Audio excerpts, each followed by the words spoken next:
Selamat siang. Ini setelah match, jadi masih fresh, makanya gue bikin video tapi di postingnya nanti siang. Oke. Match pertama dari Chelsea, semua berharap termasuk gue disajikan sebuah pertandingan yang luar biasa di mana Chelsea mendominasi walaupun Ziyech nggak main. Ternyata Pulisic nggak main juga, jadi dia belum fit. Chilwell nggak main tapi pemain belakang ya. Yang gue pikirkan kan di kiri Pulisic, tengah Werner, kanan Havertz, belakangnya Mason Mount. Ternyata Mason Mount digeser ke kiri, si siapa namanya Loftus-Cheek dan Havertz di kanan. Ya, kalau kita menonton sebuah pertandingan dengan ekspektasi tinggi, inilah hasilnya. Hasilnya sangat mengecewakan. Udah kayak match Tarkam aja. Kita bahas pilah-pilah ya. Di babak pertama dulu. Babak pertama, gue nggak tahu yang mana Chelsea. Ya, satu pakai baju biru, satu pakai baju yang mana Brighton. Karena justru tuan rumah yang ya praktis menguasai pertandingan, lebih menguasai, dan gue agak kaget juga kalau Brighton bisa main kayak begitu dengan kualitas pemain yang mereka miliki. Dalam arti di press terus sama Chelsea, tapi berapa kali sangat sering mereka bisa keluar dari tekanan dan tidak selalu long ball. Tapi ya kualitasnya Brighton ya seperti itu. Kalau Brighton melakukan salah passing atau end passing salah atau tidak ada kreativitas, masih kita bisa terima. Tapi kalau Chelsea yang melakukan itu, nggak bisa gue terima. Kita lihat, dan beruntung Brighton beli Lalana, karena Lalana ini ya bisa dibilang pemain penting lah. Kalau MU mendatangkan Bruno Fernandes, membuat tim ini menjadi melompat dua level, bermain dua level lebih bagus. Nah, Brighton mendatangkan Lana dengan bermain dua kali lebih bagus daripada sebelumnya. Yang gue maksud dua kali lebih bagus kan kreativitas. Jadi bangun serangan dapat, tapi kalau nggak ada kreativitas kan you are going nowhere. Lu nggak bisa create chances. Nah, dengan masuknya Lalana ini ada kreativitas di Brighton. At least setelah kebobolan 1-0 penalti, nah itu kan nggak perlu sama sekali. Mereka dapat dua peluang, ada berapa setengah peluang lah, tapi nggak tembus. Ini kesalahan sama yang dilakukan sama Leeds ya. Dua penalti yang di give away sama Leeds ke Liverpool, dan tadi itu gol pertama itu give away ke Chelsea. Oke. Chelsea di babak pertama itu ball possession ke 40-an, 41, 42, 43. Brighton 57, 58-an sekitar itulah. Shot 7 kalau nggak salah Brighton, Chelsea cuma 3. Aduh, ada apa yang dengan Chelsea? Dan yang bikin lebih kecewa lagi untuk para penggemarnya, ya gua anggap diri gue netral ya, itu kayak Havertz.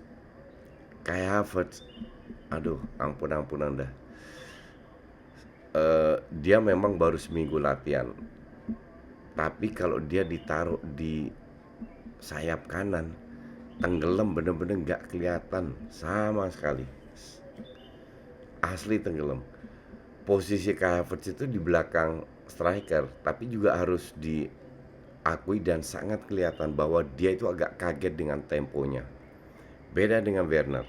Werner main di Jerman sama-sama Bundesliga, tapi main di Leipzig. Leipzig sudah biasa bermain direct dengan memanfaatkan ruang, banyak sprint, banyak kerja keras. Jadi Werner gampang banget adaptasi. Maka dari itu gue bilang dia lebih cocok di Chelsea daripada ke Liverpool. Tapi Havertz di Leverkusen itu di bawah bos bermain very tactical. Jadi dia tidak biasa dengan speed kenceng ini, walaupun baru sekali seminggu latihan ya, tapi dia nggak kelihatan juga, tidak mengambil inisiatif, tidak terlibat. Beda banget, Havertz ini beda banget sama Werner. Dan di samping itu, ya loyo, tampangnya loyo. Makanya sama fans Chelsea-nya sendiri di Twitter gue itu dibully. Tapi nggak fair lah, ini pemain tetap pemain hebat, baru seminggu latihan. Hanya Lampard dia harus beradaptasi, dia harus mengambil inisiatif. Kedua, Lampard harus menempatkan dia di posisi yang benar. Dia jauh lebih bagus daripada Mason Mount secara bakat ya. Cuman dia benar-benar harus adaptasi dengan tempo tingginya permainan sepak bola Inggris dan keras. Terus kedua, Loftus-Cheek. Ada satu momen di mana Werner melakukan, dan kalian pasti tahu itulah, melakukan counter. Dia passing ke Loftus-Cheek, Werner lari. Harusnya, dan itu dijaga satu orang antara Werner dan Loftus-Cheek. Harusnya Loftus-Cheek itu langsung passing. Enggak, menir dribbling dulu. Sampai di depan, lawannya deket, hilang bola. Ini masalah visi. Kalau dia passing duluan, lawannya itu kan di depan. Werner pegang bola, dia lari. Lawannya deketin, baru dia passing lagi. Kalau lawannya nutup alur passingnya, Werner sendiri karena dia kenceng kan, dia bisa ngelewatin. Inilah kadang gue bingung sama pemain-pemain kayak gini kok bisa main di Chelsea. Bisa main di level setinggi Chelsea. Reece James secara defense buruk. Selain dia kasih cetak gol yang dalam seumur hidup sekali doang gol kayak begitu, nggak kelihatan. Ya, gol yang ke Zuma yang jatuh dari langit itu dianggap di atas kertas assist, tapi itu cuma passing di tengah doang karena Zuma kebetulan kosong. Terus penalti gol Reece James, terus gol yang mana ya? Bentar, penalti gol, oh ya, gol jatuh dari langit itu golnya Zuma. Tapi ya oke lah. Kalau dilihat apakah Chelsea layak menang? Iya, layak menang karena Brighton sama sekali nggak efektif. Apalagi di babak kedua kehilangan Lallana. Mereka membangun serangan iya, tapi temponya sudah turun. Di babak kedua Chelsea lebih menguasai 55% kalau nggak salah, lebih menguasai lebih dikit. Dapat berapa peluang juga. Cuman kembali lagi ke Chelsea, Loftus-Cheek itu nggak banget ya. Hari ini Zuma bermain cukup bagus, harus diakui. Christensen cukup solid, tapi Alonso sama Reece James secara defensif ya enggak. Terlalu banyak kehilangan bola. Gila, bener-bener end passing itu semua serangan gagal karena passingnya ancur-ancuran. Chelsea, gue bicara Chelsea ya. Brighton passingnya banyak salah juga, tapi mereka benar-benar kerja keras. Yang sangat menonjol ya si Tariq Lamptey ini, mantan Chelsea, tingginya 165, baru 20 tahun. Gue bilang ini pemain banyak otot dikit otak, tapi karena dia 20 tahun belum berpengalaman, tapi untuk seorang wingback skillnya bagus.